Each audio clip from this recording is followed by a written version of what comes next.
Coordinator Velix pressed her four-fingered hand against the command console and read the distress signal for the third time.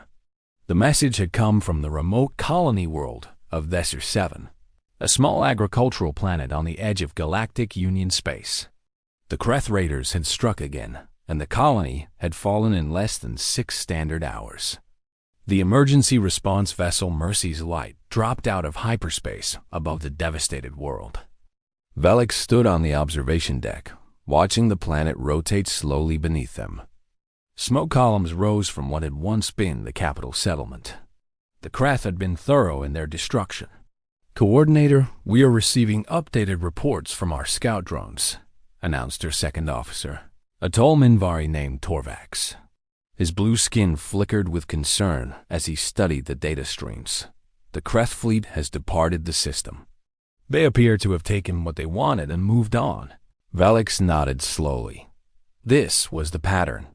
The Kreth would strike, steal resources and technology, take prisoners for their labor camps, and vanish before Union forces could respond.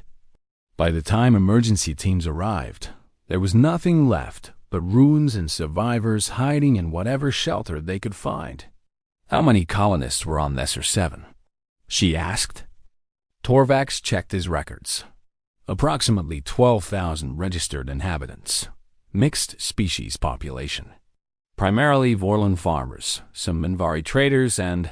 He paused, his eyes narrowing at the screen. "Coordinator, there were also 3,000 human refugees on this world." Velix felt her stomach tighten. Humans, the strange bipeds from the Sol system who had joined the Galactic Union only 40 years ago. They were still considered newcomers, still learning the ways of interstellar civilization. A group of them had been granted temporary settlement rights on Thesser 7 after their transport ship had suffered critical damage. Passing through the sector. 3,000 humans with nowhere else to go, Velix murmured. The Kreth would have targeted them specifically. Human biology makes them valuable in the labor camps. "Should we begin landing operations?" Torvax asked. "Standard protocol calls for immediate deployment of medical teams and security forces to establish safe zones for survivors." Velix was about to give the order when her communication officer, a small Pelthian named Shrix, suddenly straightened at her station. Her feathered crest rose in visible surprise. "Coordinator, I am receiving a transmission from the planet's surface. It is coming from the northern mountain region, approximately 200 kilometers from the destroyed capital." "Survivors?" Velix asked, moving toward the communication station. "Put them through." The holographic display flickered to life, and Velix found herself looking at something she had never seen before in all her years of emergency response work. The face that appeared on the screen belonged to a human female. She had short, dark hair, and her face was smeared with dirt and what appeared to be dried blood. Behind her, Velix could see movement, figures working with purpose and discipline. "Galactic Union Emergency Response Vessel. This is Captain Maria Santos of the Human Refugee Settlement," the woman said.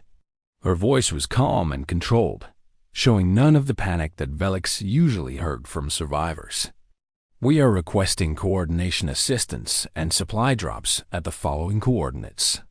We have established a defensive perimeter in the Thesser mountain range and are currently holding our position against remaining Kreth ground forces." Velix blinked. She looked at Torvax, who appeared equally confused. She turned back to the human on the screen. "I apologize, Captain Santos. Did you say you are holding a defensive perimeter against Kreth ground forces?" The human nodded. Affirmative. "When the Kreth fleet arrived, we evacuated our settlement and moved to higher ground. We have been defending this position for the past 18 hours. We have approximately 2,000 humans and 400 other species under our protection. We have wounded who need medical attention, and we are running low on ammunition and power cells for our weapons." Velix felt her mind struggling to process what she was hearing. In all her experience, survivors of Kreth raids were found hiding in basements, cowering in caves, or wandering in shock through the ruins of their homes. They did not establish defensive perimeters. They did not hold positions against Kreth ground forces. They did not speak with calm authority while requesting ammunition resupply. "Captain Santos," Velix said slowly, "please explain your current tactical situation." The human woman turned slightly, gesturing to someone off-screen. The view shifted, and Velix saw something that would stay with her for the rest of her career. The humans had built a fortress. In the span of 18 hours, while the Kreth had been destroying the capital and rounding up prisoners, the human refugees had transformed a mountain valley into a defended position. Trenches had been dug into the rocky soil. Barriers had been constructed from toppled trees and salvaged materials. Velix could see humans moving along the perimeter with weapons in their hands, their eyes scanning the tree line below. Other figures were working to reinforce weak points in the defenses.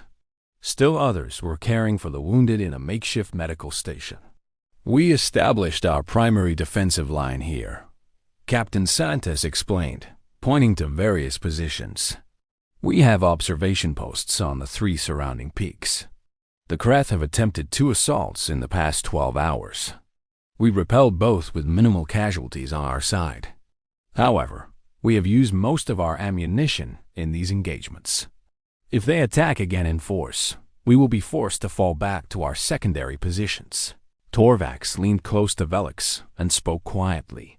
"Coordinator, the humans had no military equipment when they settled on Nesser 7. They were civilian refugees. Where did they get weapons? How did they organize this defense?" Velix asked the question directly. Captain Santa smiled slightly. It was not a happy smile. "We brought hunting rifles when we evacuated Earth. Many of us served in military forces before we became refugees. When the Kreth attacked, we gathered everyone who could fight and everyone who could build. We took tools from our workshops and turned them into weapons. We took farming equipment and turned it into barriers. We have been fighting since the moment the first Kreth transport landed near our settlement." "You fought back immediately?" Velix asked. "You did not attempt to hide or flee?" The human captain's eyes hardened. "Coordinator, we are humans. We do not hide from those who threaten our families. We do not run from those who would harm our children. The Kreth came to take us as slaves. We disagreed with their plan." Velix stared at the display for a long moment. In 40 years of Union membership, humans had maintained a reputation as curious, creative, and sometimes reckless newcomers to galactic civilization.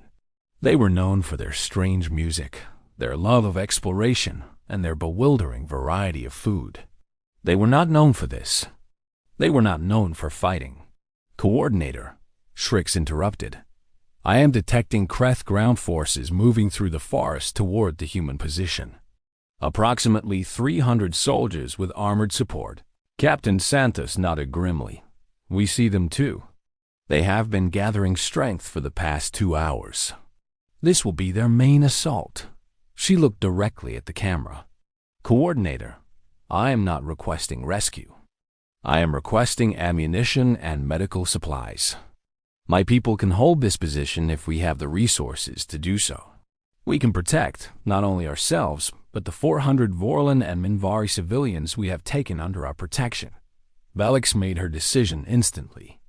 "Torvax, prepare emergency drop pods with weapons, ammunition, power cells, and medical supplies. Maximum load. I want them on the ground in 10 minutes. She turned to another officer. "Launch our combat shuttles. Full armament. We are providing close air support for the human position." The bridge erupted into activity. Officers rushed to their stations.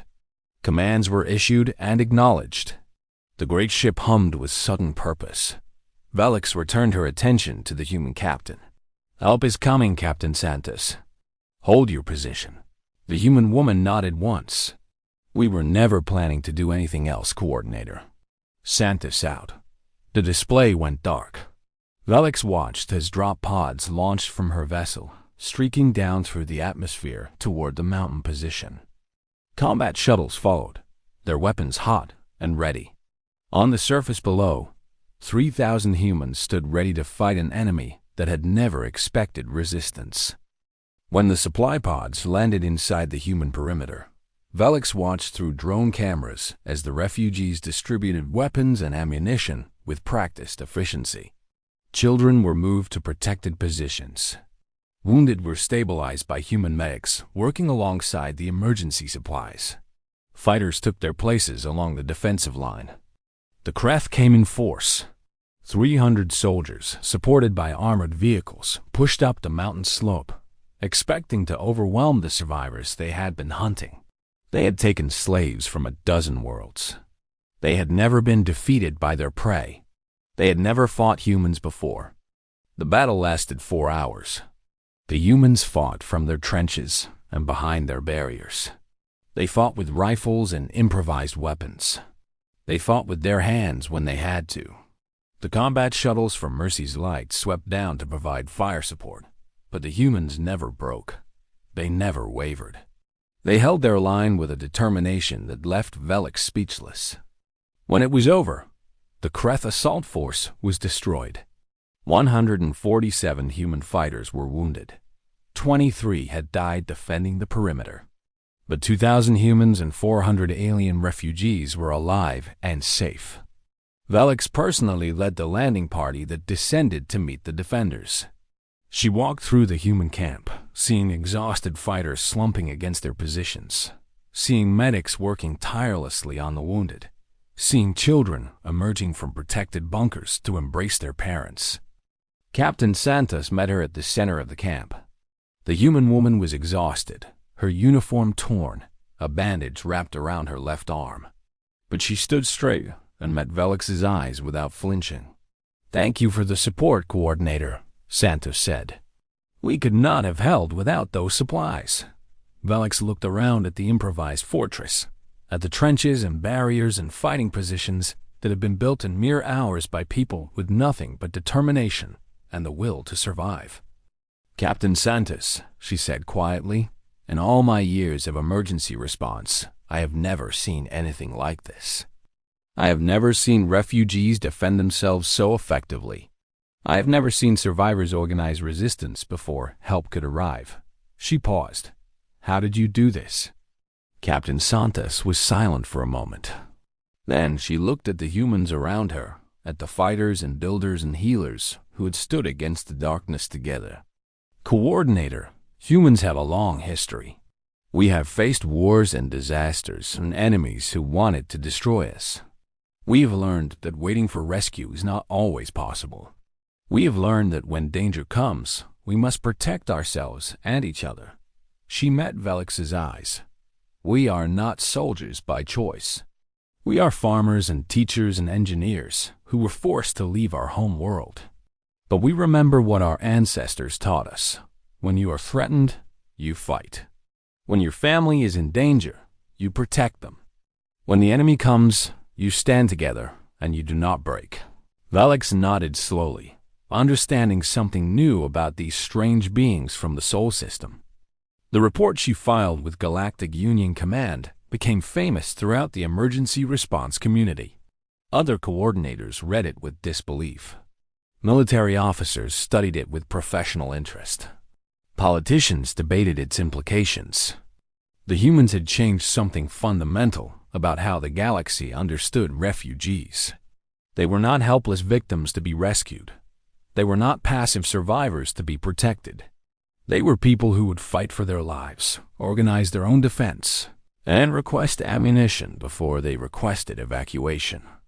In the years that followed, human refugees gained a new reputation across the galaxy. When colonies faced danger, they began asking specifically for human settlements, not because humans were the strongest or the most advanced, but because humans understood something that other species had forgotten. Sometimes the ones who need help are the same ones who will hold the line until help arrives.